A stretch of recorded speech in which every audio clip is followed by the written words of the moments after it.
오늘 이야기 침례교회 주일 예배 오신 여러분 환영합니다. 이 시간 함께 예배 위에 기도하고 예배 시작하시겠습니다.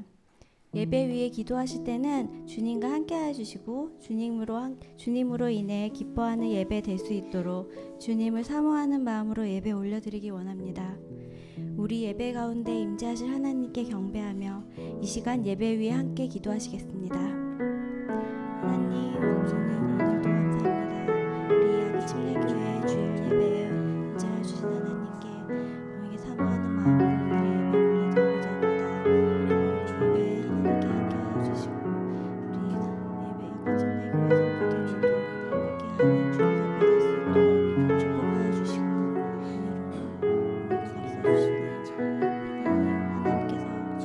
예배 될 수 있도록 축복하여 주시고 은혜로 감싸주시네. 하나님께서 우리와 함께 해주시기 바랍니다.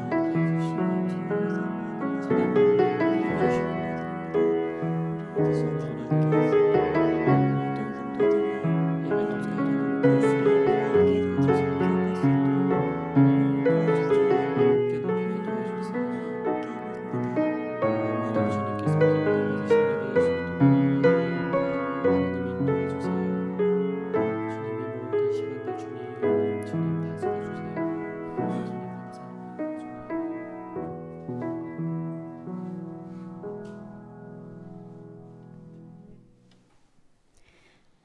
하늘에 계신 우리 아버지, 아버지의 이름을 거룩하게 하시며 아버지의 나라가 오게 하시며 아버지의 뜻이 하늘에서와 같이 땅에서도 이루어지게 하소서. 오늘 우리에게 일용할 양식을 주시고 우리가 우리에게 잘못한 사람을 용서해 준 것 같이 우리 죄를 용서해 주시고 우리를 시험에 빠지지 않게 하시고 악에서 구하소서. 나라와 권능과 영광이 영원히 아버지의 것입니다. 아멘.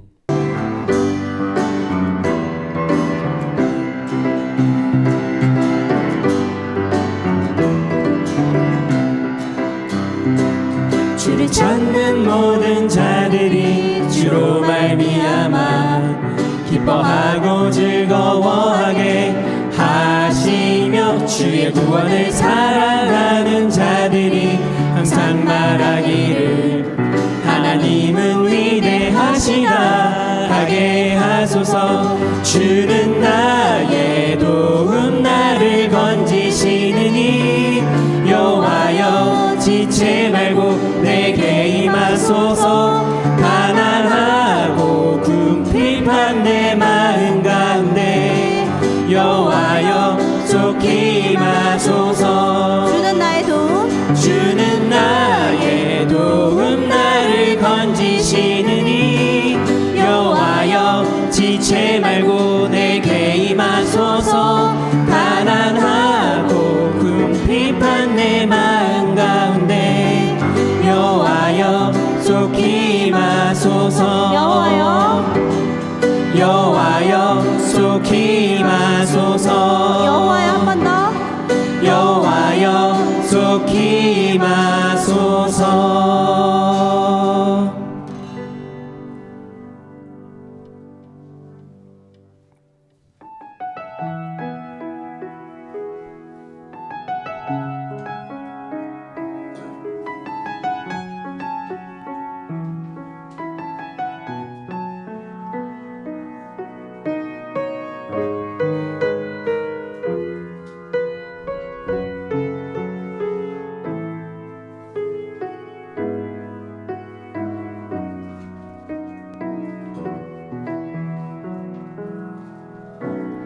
이 세상을 살아가는 동안에 나의 힘을 의지할 수 없으니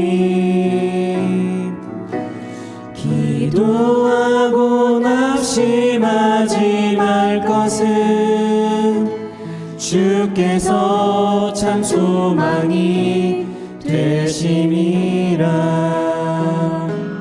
하나님의 꿈이 나의 비전이 되고 예수님의 성품이 나의 인격이 되고 성령님의 권능이 나의 능력이 되게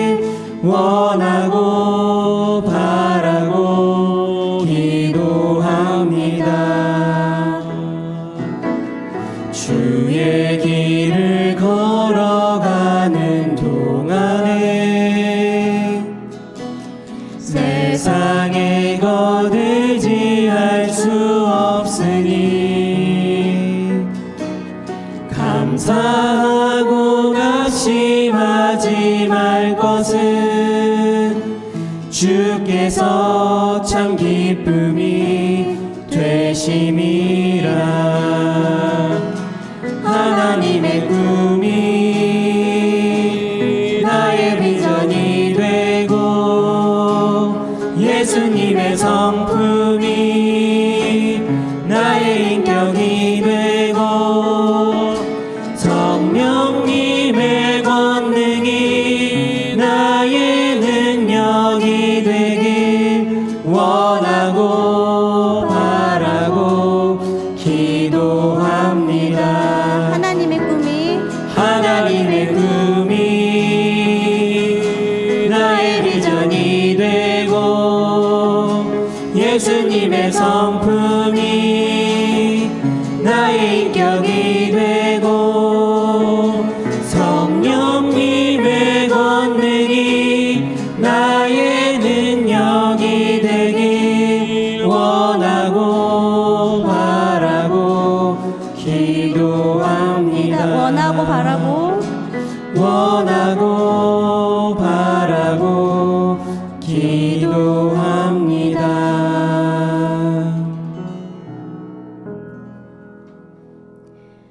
우리 이 시간 기도하실 때는 하나님 앞에 막힌 담이 없는지 다시 한번 바라봐 주시고 우리 앞에 방해 요소가 있다면 회개할 수 있도록 하나님 도와주세요. 오직 주의 이름을 높일 수 있도록 하나님께서 인도해 주세요.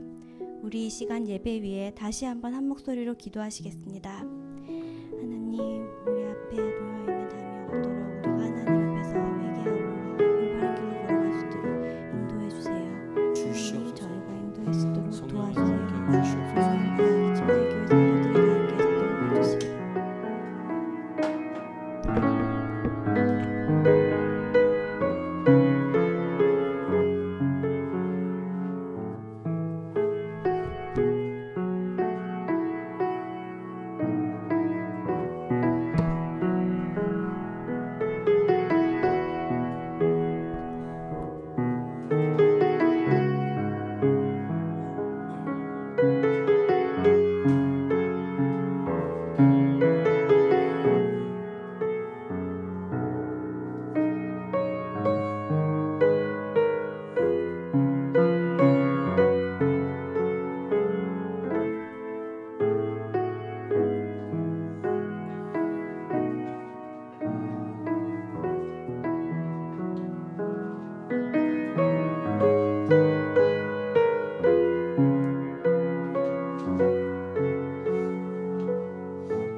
여러분 반갑습니다.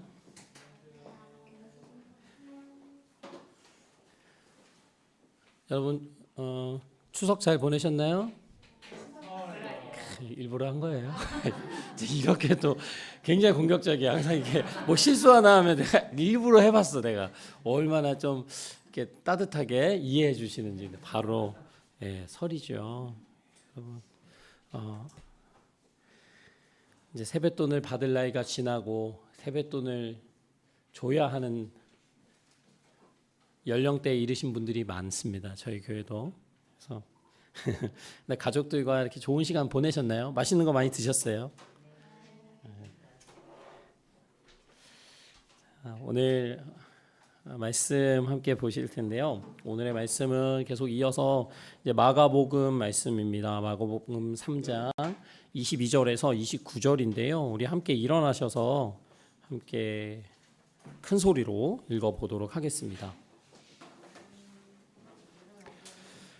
마가복음 3장 22절에서 29절 말씀입니다. 시작. 예루살렘에서 내려온 율법학자들은 예수가 바알세불이 들렸다고 하고 또 그가 귀신의 두목의 힘을 빌어서 귀신을 쫓아낸다고도 하였다. 그래서 예수께서 그들을 불러놓고 비유로 그들에게 말씀하셨다. 사탄이 어떻게 사탄을 쫓아낼 수 있느냐? 한 나라가 갈라져서 서로 싸우면 그 나라는 버틸 수 없다. 또 한 가정이 갈라져서 싸우면 그 가정은 버티지 못할 것이다.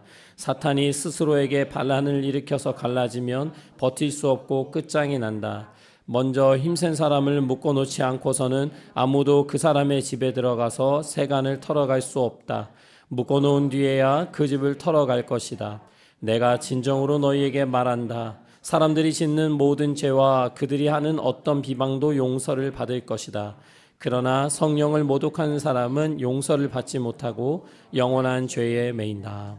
아멘.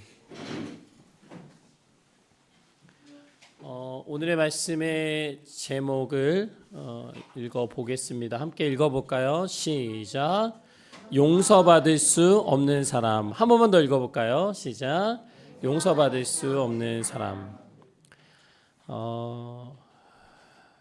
굉장히 말씀의 제목이 조금 무겁죠. 용서받을 수 없는 사람.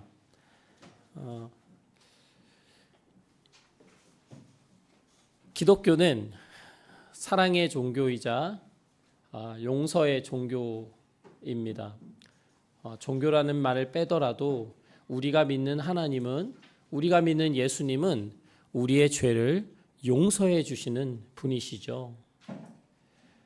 예수님께서 십자가에서 우리의 모든 죄를 대신 지시고 우리의 죄를 용서해 주시고 하나님이 예수님을 통해서 우리를 자녀 삼아 주셨다는 것은 교회를 다니는 분들이면 누구나 알고 있고 믿는 사실입니다. 그런데 오늘 함께 읽으셨던 본문에는 용서받을 수 없는 사람에 대해서 기록하고 있어요. 여러분, 예수님께서 용서하실 수 없는 사람이 있을까요? 하나님께서 용서하실 수 없는 죄가 있을까요? 여러분 어떻게 생각하세요? 이 죄는 용서받을 수 없어요. 이 죄는 용서하실 수 없을 것 같아요. 여러분 하나씩 마음에 떠올려 보세요. 이것만큼은 하나님도 용서하실 수 없을 것 같아요. 안 시킬 것 같죠. 시킬 거니까 빨리 자진해서 빨리. 이거는 안 될 것 같다. 이건 하나님이 용서하실 수 없다. 살인이요? 살인. 맞아요. 살인 또 거짓말 또 살인 거짓말 또 여러분 생각할 때 이건 용서하실 수 없다. 뭐 자살이요? 그것도 일종의 살인이겠네요. 또 십계명. 십계명 안 지킨 사람? 그럼 여러분 다 이제 법으로 다 나가 주시면 되겠습니다. 오늘 뭐 예배를 드릴 수 있는 사람은 아무도 없어요. 저 빼고. 완벽한 저 빼고는 여러분은 누구도 교만한 사람은 용서를 받을 수 없죠.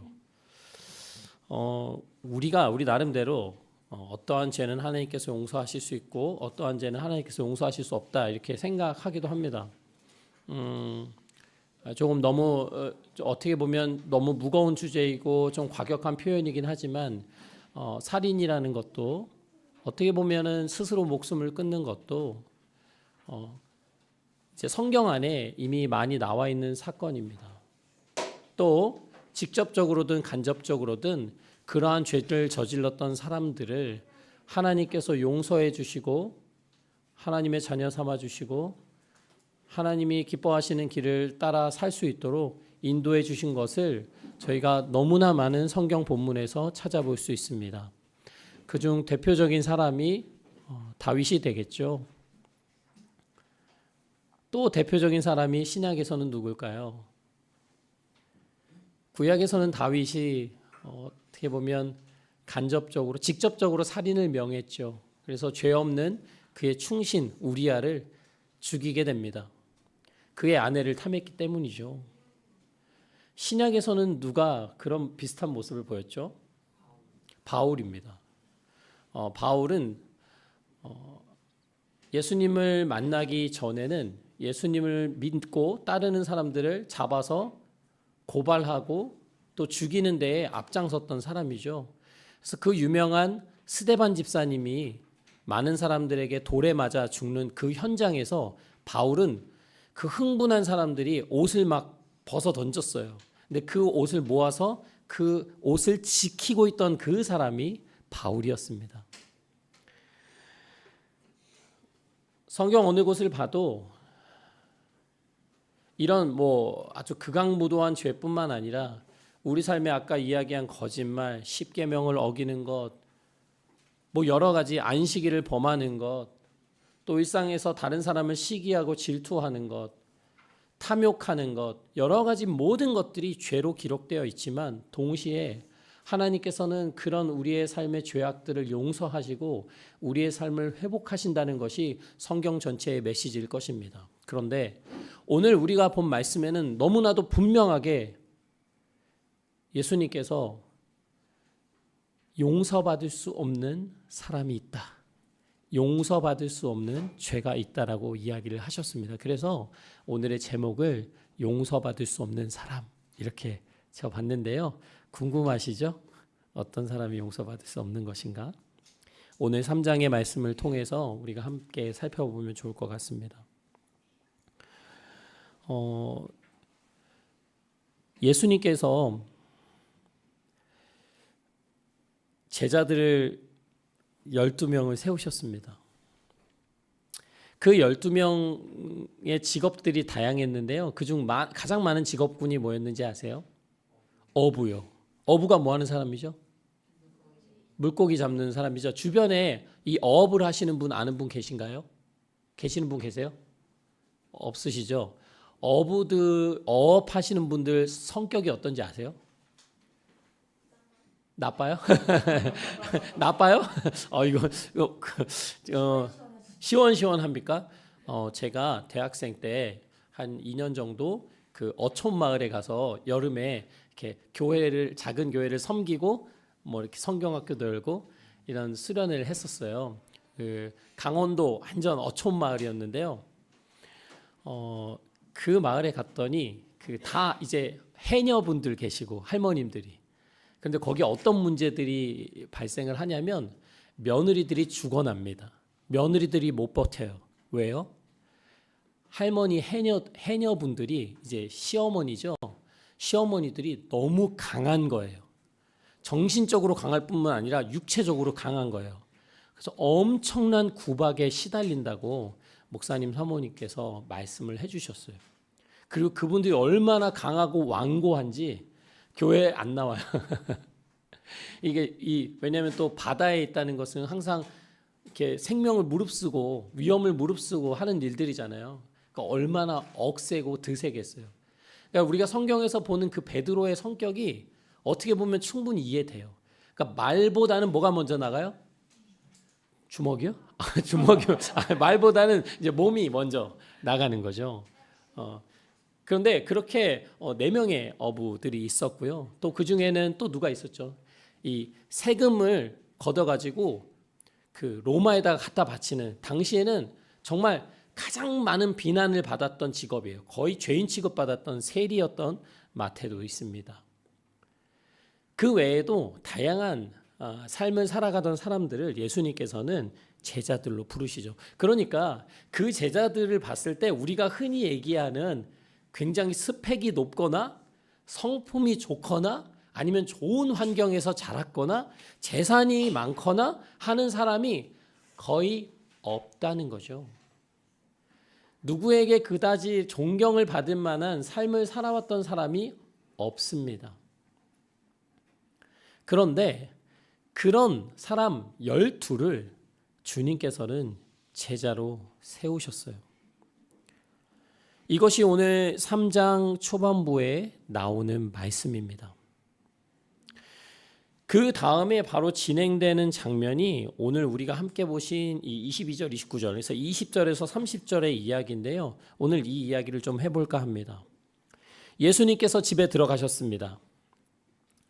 그런데 이미 예수님께서는 이제 매일 성경 보신 분들은 알겠지만 그 많은 사람들을 고쳐 주셨거든요. 그러니까 사람들이 그 소식을 들었단 말이죠. 그러면 어떻게 했을까? 예수님을 어떻게 했을까? 여기저기서 막 소문이 퍼지니까 사람들이 어떻게 할 거야? 예수님께 오죠. 엄청난 많은 사람들이 예수님이 계신 집으로 모여들었습니다. 그래서 예수님과 제자들은 밥 먹을 시간도 없었대요. 여러분 이게요. 그 이제 경제 활동 하시는 분들은 아시겠지만 막 돈이 많이 벌리잖아요. 고객들이 많이 오고 밥 먹을 시간도 없이 막 돈 많이 벌고 하면은 여러분 힘드세요? 아니면 그래도 즐거우세요? 배고파도 일이 많으니까 막 돈이 막 들어오니까 참을 수 있어요? 없어요? 있어요? 현송자매님 있어요? 참을 수 있어? 돈이 들어오면 참을 수 있어? 저는 못 참아요. 저는 밥 먹어가면서 해야 되는데 지금 예수님은 돈을 버는 일도 아니에요. 사람들에게 베푸시는 일이죠. 사람들을 치유해주고 위로해주고 회복시켜주시는 그 일에 온 시간을 다 사용했는데 밥 먹을 시간조차 없었다라고 오늘 얘기합니다. 그리고 너무나 많은 사람들이 모여서 어디를 갈 수도 없고 움직일 수도 없었죠. 그때 예수님의 가족들이라고 하면 친척들과 모두를 포함해서 가족들이 예수님을 찾아왔어요. 오늘 21절은 이렇게 이야기합니다. 예수의 가족들이 예수가 미쳤다는 소문을 듣고서 그를 붙잡으러 나섰다. 그러니까 예수님의 친척과 가족들이요. 예수님을 붙잡다라는 말은 거의 체포하다라는 거거든요. 그러니까 예수님이 미쳤다는 소리를 들은 거예요. 우리 가족이었던, 우리 사촌 동생이었던, 우리 아들이었던 예수가 지금 밖에 나가서 막 사람들한테 하나님의 말씀, 하나님의 복음, 하나님의 나라를 전하고 귀신을 쫓고 아픈 사람들을 치유하고 이것들을 친족들이 봤을 때는 받아들일 수 없었던 거죠. 그래서 예수가 미쳤구나. 빨리 데려와야 되겠다. 빨리 정신과 치료를 받게 해야 되겠다. 정신병원에 보내야 되겠다 하면서 붙잡으러 왔습니다. 이때 예루살렘에서 내려온 율법학자들, 하나님의 말씀을 연구하는 율법학자들은 예수님의 가족들과 비슷한 반응을 보이는데요. 이들은 뭐라고 이야기하냐면 예수가 바알세불이 들렸다. 바알세불은 귀신의 왕입니다. 파리 왕이라고도 하지만 실제로는 귀신 중에 마귀 중에 악마 중에 사탄 중에 가장 강한 왕을 바알세불이라고 여기에서는 표현한 것입니다. 다시 말하면 예수님을 귀신 들렸다라고 얘기하는 거예요. 가장 강력한 사탄이 예수님 안에 들어가서 이런 일을 하게 하는구나라고 율법학자들이 얘기한 것입니다. 그래서 그 귀신의 두목인 바알세불의 힘을 빌려서 귀신을 쫓아낸다고 율법학자들이 비난한 거죠. 우리 아이들 게임 좋아하죠. 근데 아이들만 좋아하는 건 아니에요. 우리 여기 청소년도 좋아하고 저도 굉장히 게임을 좋아하는데요. 게임이 종류가 여러 가지가 있지만 여러분 게임을 완전히 끝까지 깨려면 누구를 이겨야 돼? 누구를 무찔러야 돼? 상대팀에 누구를 무찔러야 돼요? 어떤 게임을 하다 보면 보스를 무찔러야 돼요. 아무리 짜잘짜잘한 거 무찔러도 마지막에 보스, 왕을 무너뜨리지 않으면 그 판을 깰 수가 없습니다. 여러분 장기 둘 줄 아세요? 장기? 저만 아는 거 아니죠? 지금 여기 외국 교회 아니잖아요. 한인 교회 아니잖아요. 자, 장기를 어떻게 해야 이겨요? 왕을 잡아야죠. 쪼를 아무리 잡아도 의미가 없어요. 왕을 잡아야 이깁니다. 오늘 예수님이 귀신 들려서 귀신을 내쫓는다고 말하는 이 율법학자들을 향해서 방금 제가 들려드린 그런 비슷한 이야기를 합니다. 예수님께서 이렇게 말씀하세요. 사탄이 어떻게 사탄을 쫓아낼 수 있냐? 그 얘기는 뭐냐면 사탄과 사탄은 같은 팀이에요? 다른 팀이에요? 같은 팀이잖아요. 어떻게 같은 팀끼리 싸울 수 있냐? 한 나라가 그 안에서 서로 싸우면 다른 나라랑 싸울 수 있겠어요? 안 되죠. 우리가 축구를 하는데 상대팀하고 싸워야 되는데 우리끼리 싸워요. 그러면 이길 수 있을까요? 그 경기를? 이길 수 없죠. 그리고 이 말씀을 하십니다. 상대팀을 이기려면, 상대 나라를 무찌르려면 사탄의 나라를 멸하려면 가장 강한 그 우두머리를 붙들어야 된다. 가장 강한 그 우두머리를 물리쳐야 한다라고 오늘 말씀하고 계십니다. 그를 무너뜨리기 전까지는, 그를 없애기 전까지는 그가 가지고 있는 모든 소유들, 그가 속한 나라를 내 것으로 만들 수 없다. 다시 말하면 전쟁에서 이기기 위해서는, 상대의 것을 가져오기 위해서는 반드시 가장 높고 가장 강한 사람을 물리쳐야 한다는 얘기를 하고 계신 겁니다. 이 말씀을 하신 후에 바로 이야기하신 것이 무엇이냐면 이거예요. 사람들이 짓는 모든 죄와 그들이 하는 어떤 비방도 용서를 받을 것이다. 여러분이 아까 말씀하신 여러 가지 죄악들이 있어요. 하나님이 기뻐하시지 않습니다. 하나님께서 마음 아파하시는 죄들이에요. 그런데 그 어떤 것도 용서받는다. 모든 죄, 사람들이 짓는 모든 죄, 그들이 하는 어떤 비방, 이 비방이라는 것은 하나님을 모독하는 거예요. 내가 하나님을 마음속으로든 아니면 입으로든 욕하고 비방하고 하나님 뜻에 맞지 않는 이야기들을 할지언정 용서를 받을 것이다. 여러분 믿으십니까? 여러분이 계산하는 게 아니에요. 내가 내 인생을 보니까 내 삶은 하나님 앞에 용서받기에는 조금 어려워. 저 사람은 하나님께서 용서하실 수 있어. 저 정도 죄는 괜찮아. 그런데 내 삶의 실수와 연약한 모습들은 하나님께서 용서하실 수 없을 거라고 여러분이 생각할지 모르지만 오늘 예수님께서 분명히 말씀하시는 것은 어떤 죄도, 그리고 하나님을 비방했을지라도, 사도 바울이 비방했잖아요. 예수님을 믿는 사람들을 핍박했잖아요.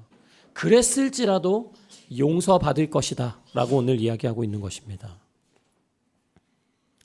그러나 29절의 말씀, 성령을 모독하는 사람은 용서를 받지 못하고 영원한 죄에 매인다.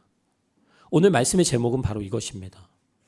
모든 죄가 용서받을 거라고 하나님을 비난하고 비방하는 것조차도, 우리 삶에 그동안 가졌던 하나님을 향한 원망과 불순종과 불평까지도 용서할 것이다, 용서받을 것이다 라고 말씀하셨지만 그 다음에 그러나 성령을 모독하는 사람은 용서를 받지 못한다.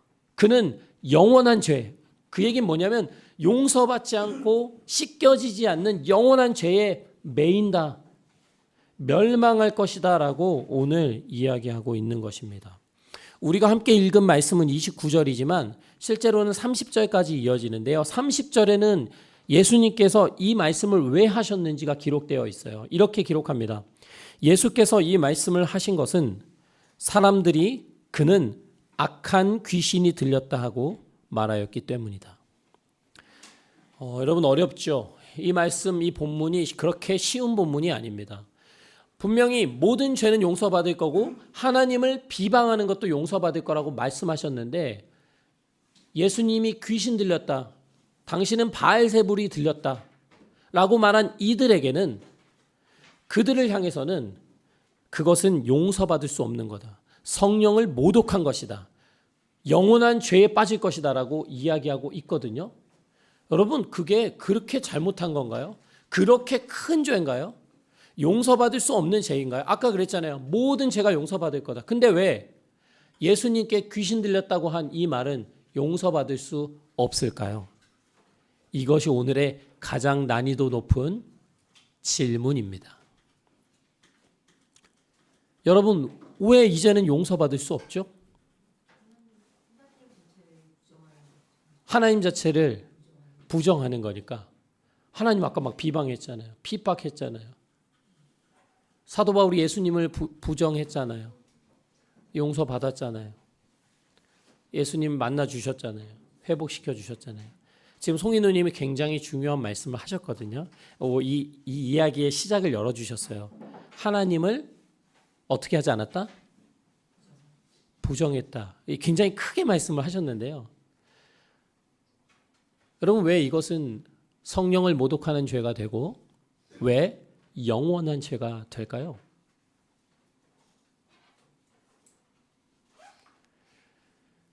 오늘의 이야기 속에는 가족들과 율법학자들이 함께 등장합니다. 가족들은 예수님으로 미쳤다고 했고요. 율법학자들은 귀신 들렸다고 했어요. 마가복음 1장 1절은 이렇게 시작하죠. 하나님의 아들, 하나님의 복음, 예수 그리스도의 복음의 시작, 이렇게 이야기를 합니다. 하나님의 아들이 오신 것은 복음의 시작이에요. 근데 여러분, 복음이 무슨 뜻인 줄 아세요? 복음? 복음이 무슨 뜻이죠? 복된 소식이죠. 근데 여러분, 당시 사회에, 당시 로마 통치 사회에서 복음은 무엇을 뜻했냐면요, 그 황제, 신의 아들이 태어나는 것, 그리고 전쟁에서 승리하는 것을 복음이라고 했어요. 그런데 오늘 마가복음을 시작하면서 첫 절에 복음의 시작을 알린 거예요. 그러니까 실제 당시 통치하던 왕이나 전쟁의 승리가 복음이 아니라 하나님의 아들이신 예수 그리스도께서 이 땅에 오신 것이 진정한 복된 소식의 시작이다라는 것을 마가는 오늘 알리고 있는 겁니다. 마가는 다른 복음서와는 달리 마가복음은 굉장히 긴박하게 쓰여졌어요. 그래서 마가복음에 계속해서 등장하는 단어가 뭐냐면 곧 즉시입니다. 지난주도 말씀드렸지만 마가복음이 쓰여졌던 그 당시의 배경이 예루살렘이 거의 초토화되고 멸망되는 그 시기예요. 그리고 우리 네로 황제 들어봤잖아요. 그런 핍박이 가장 고조화됐던 때입니다. 그 이후입니다. 그렇기 때문에 우리의 신앙이라는 것이 단순히 교회 주일날 나가서 예배드리고 집에 왔다 갔다 하고 이런 것이 아니라 내가 신앙을 가지고 있는가 아닌가에 따라서 내 목숨이 왔다 갔다 하는 시기였다는 거죠. 이런 시기에 마가가 마가복음을 쓴 이야기 중에 오늘의 내용이 있는 겁니다. 사람들은 예수님을 미쳤다라고 하고 귀신 들렸다라고 하는 것, 근데 그것은 결국 송인우님이 얘기한 것처럼 하나님을 부정하는 이야기예요. 근데 그것을 더 깊이 들어가면 하나님의 복음의 시작인 예수님께서 이 땅에 오셨는데 그 예수님을 받아들이지 않겠다는 겁니다. 예수님이 침례를 받으셨잖아요. 그때 하늘에서 비둘기 같이 누가 내려오셨죠? 성령님이 내려오셨어요. 그렇게 하면서 예수님이 하나님의 아들로서 이 땅에서의 삶을 시작하셨거든요.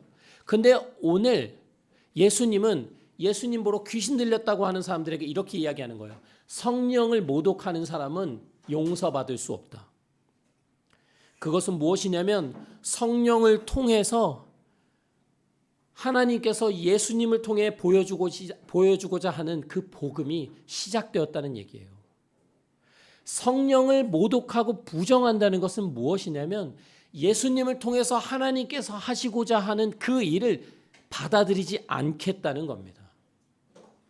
예수님의 가족들이 예수님을 미쳤다고 하는 게 예수님을 무시하는 것이 아니라 그 안에 하나님께서 하시고자 하는 구원의 일을 부정하겠다는 거예요. 받아들이지 않겠다는 거예요. 율법학자들 마찬가지입니다. 하나님의 영이 예수 그리스도를 통해서 우리를 구원하시고자 이 땅에 복음을 가지고 오셨는데 그것을 귀신 들렸다고 한다는 건 뭐예요? 받아들이지 않겠다는 겁니다.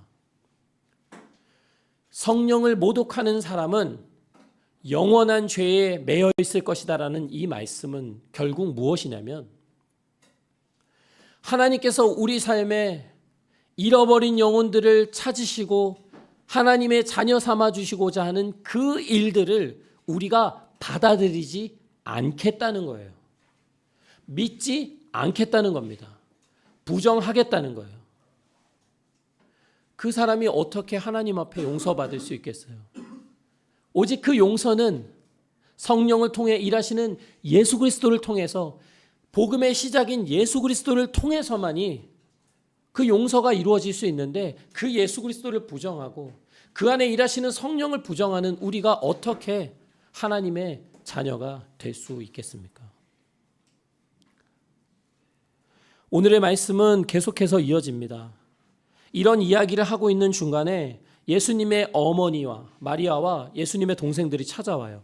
그래서 밖에 서가지고 사람들이 너무 많으니까 예수님을 좀 밖으로 좀 빼내달라고, 할 말 있다고, 이게 무슨 일인지 지금 도대체 어떻게 된 건지 좀 알고 싶다고 예수님을 좀 밖으로 보내달라고 부탁을 하죠.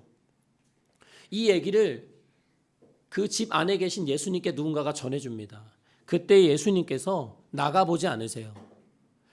그래서 어떻게 하시냐면 예수님의 주위에 둘러앉은 사람들을 이렇게 쳐다보십니다. 그들과 눈을 마주치면서 이렇게 이야기합니다. 보십시오. 누가 내 어머니이며 내 형제들입니까? 그러니까 지금 밖에서 엄마와 어머니와 핏줄을 나는 형제들이 기다리고 있는데 예수님은 그 사람들에게 묻는 거예요. 누가 나의 어머니고 내 형제들입니까? 여러분 보십시오. 내 어머니와 내 형제자매들은 바로 여러분입니다. 이렇게 이야기합니다. 그러니까 밖에 있는 나의 어머니와 나의 형제가 나의 형제가 아니고 내 어머니가 내 어머니가 아니라고. 지금 예수님 주위에 둘러앉아서 하나님의 말씀을 듣고 하나님의 복음을 받아들이고 있는 그 사람들이 예수님의 어머니이자 형제들이라고 예수님 말씀하시는 거예요. 그러면서 이렇게 이야기해요. 누구든지 하나님의 뜻을 행하는 사람이 곧 내 형제요, 자매요, 내 어머니다. 여러분, 예수님은 우리에게 새로운 가족을 소개하고 계신 거예요. 우리가 교회 안에서도 우리가 형제님, 자매님 하잖아요. 좀 어색하실 수 있어요. 특히 뭐 동영 형제님 좀 낯서실 수 있어요. 여기 뭐 사람들이 동영 형제님 이렇게 하니까 좀 부담스럽잖아요.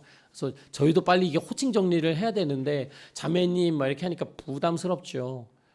그런데 실제로 그 형제 자매라는 것은 가족 안에서 쓰는 말이잖아요. 근데 우린 굉장히 거리감 두면서 형제님, 자매님 하시니까 이게 가족인지 아닌지. 근데 실제는 이게 형, 누나, 동생이라는 말이에요. 예수님은 이야기하시는 거예요. 하나님의 뜻을 행하는 사람이 예수님의 형제고 자매고 예수님의 어머니다. 예수님과 한 가족을 이룰 수 있다라고 이야기하시는 겁니다.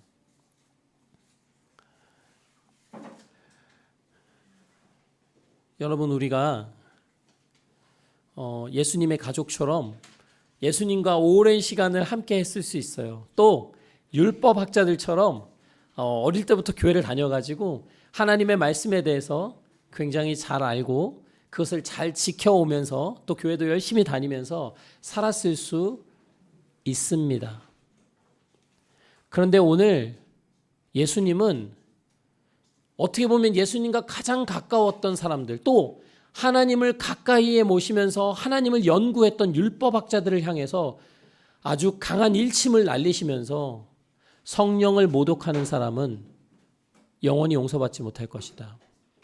여러분, 그것은 무엇이냐면 예수님을 하나님께서 우리에게 보내주신 복음의 시작으로 진리이신 예수님으로 내 삶을 구원하시고 하나님의 자녀 삼아주시기에 이 땅에 오신 분으로 나의 하루하루의 발걸음 속에서 내 삶을 주관하시는 주님으로 우리가 받아들일 것이냐, 그렇지 않을 것이냐에 대한 도전을 오늘 예수님께서 던지고 계신 거예요. 예수님에 대해서 잘 아는가? 많이 들어봤는가? 그것을 중요하다고 오늘 말씀하시지 않습니다.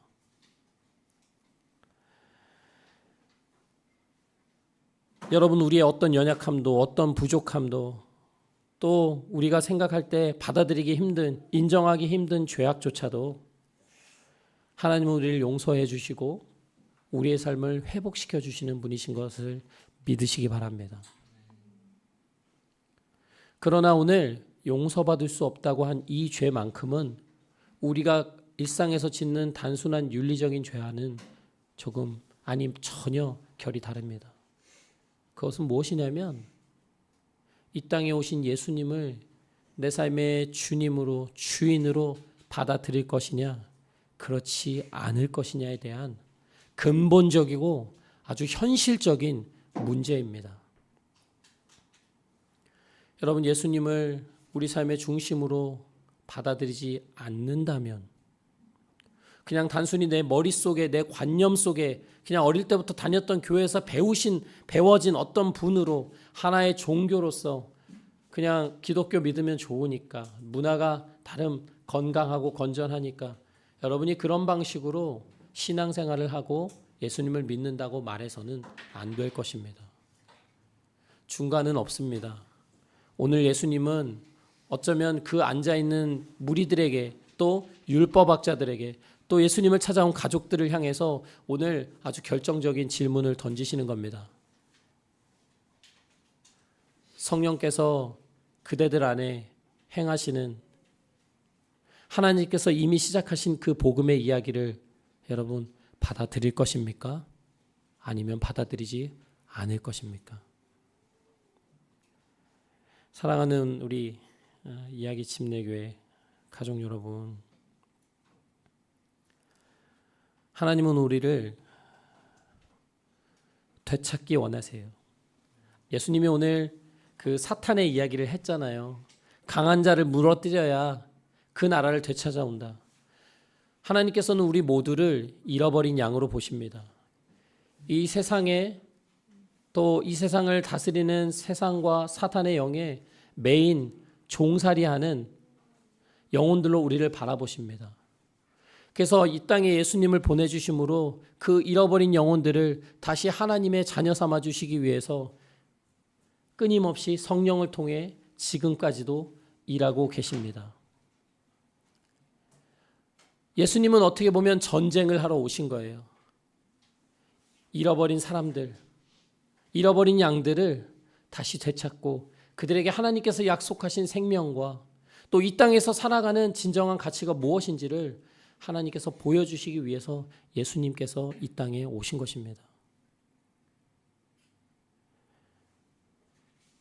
여러분, 우리 마음이 조금 더 오늘 말씀하시는 이 예수님의 말씀에 좀 더 진지하게 열려서 고민해보고 또 하나님의 말씀을 우리가 정말 진지하게 오늘 말씀하시는 이 이야기들을 받아들여 왔는지 또 받아들이고 있는지 좀 돌이켜보면 좋을 것 같습니다. 하나님께서 우리 삶의 진정한 왕이 되시기를 원하시고 예수 그리스도께서 다스리시는 삶을 우리가 살아가기를 누구보다도 원하십니다. 여러분, 오늘 저와 우리 이야기 침례 가족들이 그 하나님의 복음 앞에 이 땅에 오신 예수님 앞에 우리의 마음을 열고 우리의 삶을 열어드리고 내어드리고 하나님, 나의 삶의 주인 되어주세요. 나의 삶에 오직 주님께서만 주인 되어주시고 다스려주세요. 우리 이렇게 고백하며 오늘 예배를 마쳤으면 좋겠습니다. 우리 시간 함께 기도할 텐데요.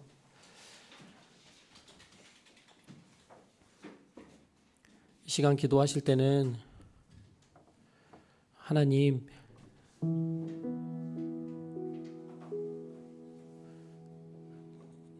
하나님을 믿는다고 하지만 정말 내 삶에 하나님을 주님으로 모시고 있는지,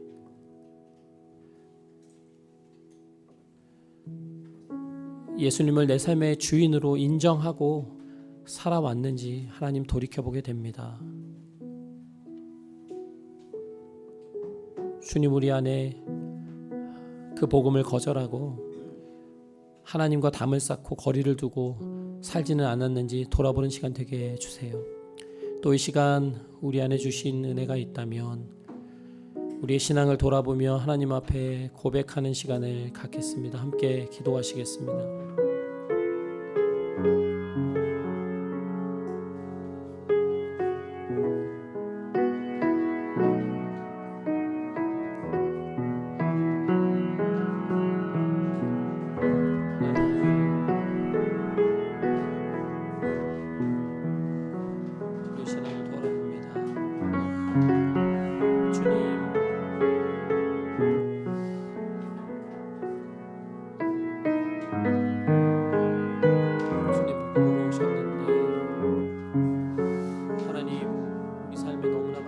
생각들과 영역들이 내 생각에 따라서 내 마음에 따라서 움직여집니다. 하나님, 저와 우리 이야기 침례교회 가족들의 삶을 다스려 주시고 주인 되어 주시고 하나님 인도자 되어 주셔서 하나님을 따라가는 제사의 삶 살 수 있도록 하나님 인도해 주세요. 하나님, 우리 안에 이루시는 일들을 하나님 인정하고 하나님 주의 말씀을 따라 살아가는 우리를 되기를 원합니다. 하나님, 성령 하나님, 우리 안에 일하시니까 하나님을 인정하기 원합니다. 우리 삶에 끊임없이 막아내려고 하고 주님을 거부하려고 거절하려고 하는 마음들이 우리 안에 강하게 자리 잡고 있습니다. 성령 하나님, 우리의 마음을 열어주시고 주님의 복음과 주님의 말씀을 믿고 행하며 따라가는 우리들 될 수 있도록 하나님이 도와 주시옵소서. 오 주님, 주님이 이 침례교회는 날마다 구원을 베풀어 주시옵소서. 오 주님,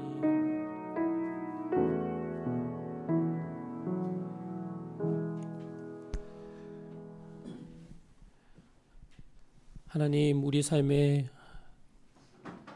우리를 가장 행복하게 하고 만족하게 하는 복된 소식이 무엇인지 다시 한번 돌아보게 하시니 감사합니다. 빼앗긴 자들을, 잃어버린 양들을 찾으러 오신 예수님, 그 예수님의 부르심 앞에 우리가 귀와 마음을 닫지 않고 그 음성을 듣고 주님 앞에 나아가는 우리 이야기 침례교회 가족들 될 수 있기를 원합니다. 하나님, 무엇보다 우리 이야기 침례교회가 잃어버린 사람들이 주님을 만나고 그들의 삶의 진정한 의미와 부르심이 무엇인지를 깨닫고 이 땅을 살아가면서 하나님의 뜻을 따라 갈 수 있는 그런 사람들, 영혼들이 점점 더 생겨나기를 원합니다. 그러한 교회 공동체, 그러한 예배와 그러한 나눔이 될 수 있도록 하나님 인도하여 주시옵소서. 성령을 모독하지 않고 성령께서 기뻐하시고 하시는 일들을 우리가 순종하며 따라가는 우리 교회 될 수 있도록 하나님 인도하여 주시옵소서. 감사하고 예수님의 이름으로 기도했습니다. 아멘. 우리 시간 원하고 바라고 기도합니다. 함께 찬양하시겠습니다.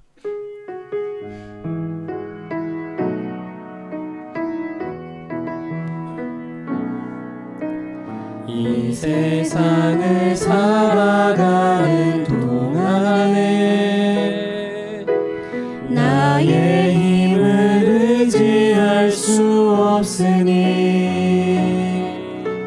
기도하고 낙심하지 말 것은 주께서 참 소망이 되심이 주의 길을 걸어가는 동안에 주의 길을 걸어가는 동안에 세상에 거두지할 수 없으니 감사하고 낙심하지 말 것은 주께서 참 기쁨이 되심이라. 하나님의 꿈이 나의 비전이 되고 예수님의 성품이 나의 인격이 되고 성령님의 권능이 나의 능력이 되길 원하고 바라고 기도합니다. 하나님의 꿈이 나의 비전이 되고 예수님의 성품이 나의 인격이 되고 성령님의 권능이 나의 능력이 되길 원하고 바라고 기도합니다.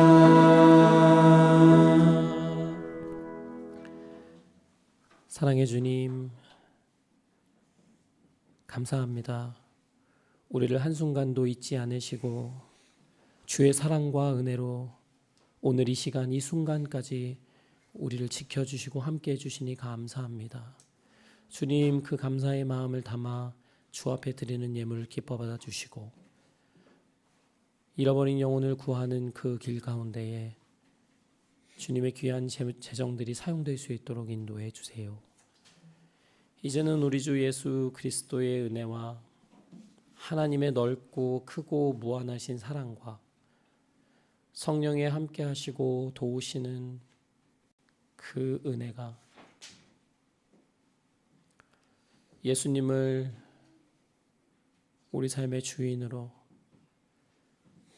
복된 소식으로 받아들이고 모시고 하루하루 일상을 살아가기로 작정하는 우리 이야기 침례교회 가족들의 삶 가운데에 영원히 함께 하실 것을 축원하옵나이다. 아멘.